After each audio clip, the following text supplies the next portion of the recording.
Baik, Assalamualaikum warahmatullahi wabarakatuh. Perkenalkan kami dari kelompok satu hari ini ingin menjelaskan tentang protozoa. Protozoa adalah organisme eukariotik yang bersel satu, yang menyerupai hewan karena bersifat heterotrof, tidak dapat membuat makanannya sendiri.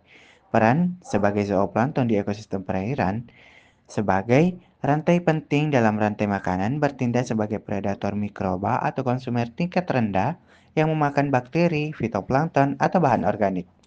Ciri umumnya, uniseluler, terdiri dari satu sel, eukariotik memiliki inti sel yang dilindungi membran inti, heterotrof, memperoleh nutrisi dengan memangsa atau menyerap, tidak memiliki dinding sel, ukurannya bervariasi, umumnya mikroskopis.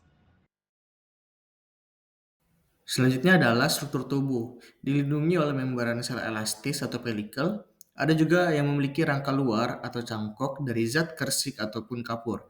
Contoh umumnya adalah foraminifera atau juga radiolaria. Terdiri dari nukleus, yaitu inti sel mengatur kegiatan, dan sitoplasma, yaitu cairan sel. Memiliki vakuola makanan untuk pencernaan makanan dan vakuola kontraktil untuk mengatur keseimbangan air atau osmoregulator, terutama pada protozoa air tawar. Protozoa dapat dibedakan berdasarkan alat geraknya. Kelompok pertama adalah Rhizopoda, yang bergerak dan menangkap makanan menggunakan pseudopodia atau kaki semu, yaitu bagian sitoplasma yang menonjol keluar. Contohnya adalah amoeba. Kelompok kedua adalah Ciliata, yang bergerak dengan silia, yaitu rambut-rambut gotar pendek di permukaan sel. Silia tidak hanya membantu bergerak, tetapi juga mengarahkan makanan ke mulut sel. Contohnya Paramecium. Kelompok berikutnya adalah Flagellata, yang bergerak menggunakan flagella, yaitu bulu cambuk panjang yang berfungsi mendorong sel saat bergerak. Contohnya Trypanosoma. Kelompok terakhir adalah Sporozoa. Kelompok ini tidak memiliki alat gerak khusus. Pergerakannya hanya berdasarkan perubahan posisi tubuh dan semua anggotanya bersifat parasit, contohnya Plasmodium. Baik, bagian ketiga itu ada reproduksi atau siklus hidup. Protozoa bereproduksi secara aseksual dan seksual. Nah, yang pertama itu ada reproduksi aseksual atau vegetatif. Terbagi menjadi pembelahan binar, pembelahan satu sel menjadi dua sel anakan yang identik. Ini adalah cara reproduksi yang paling umum terjadi pada amoeba dan paramecium dan lain-lainnya. Terus ada juga pembelahan berganda atau multiple fission schizogony. Atau pembelahan ini sel berkali-kali sebelum sitoplasma membelah.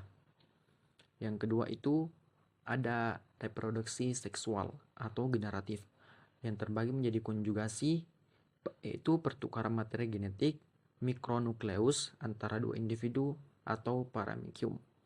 Ada juga sigami. Peleburan inti sel terjadi pada beberapa kelompok. Dan selanjutnya ada sporogoni. Itu pembentukan spora terjadi pada sporozoa. Contoh protozoa zooplankton. Protozoa zooplankton sangat beragam dan kita bisa melihat peran mereka dari struktur uniknya. Rhizopoda atau pembuat cangkang, kelompok ini meliputi Foraminifera dan Radiolaria. Foraminifera membuat cangkang dari kapur dan sisa-sisanya sangat berguna bagi ahli geologi. Sebagai petunjuk eksplorasi minyak bumi di dasar laut, Radiolaria memiliki cangkang indah dari silika, ciliata atau silincah.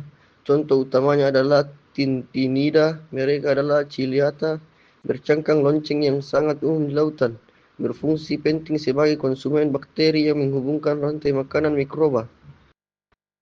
Flagellata penyebab cahaya. Contoh yang menarik adalah Noctiluca miliaris. Organisme ini dapat menyebabkan fenomena pasang merah dan dikenal karena kemampuannya memancarkan cahaya biru yang disebut bioluminesensi saat malam hari. Mereka semua adalah fondasi penting yang menghubungkan tingkat tropik terkecil dalam ekosistem air. Baik, sekiranya itu dari kelompok kami, kelompok satu. Kami pamit undur diri. Wassalamualaikum warahmatullahi wabarakatuh.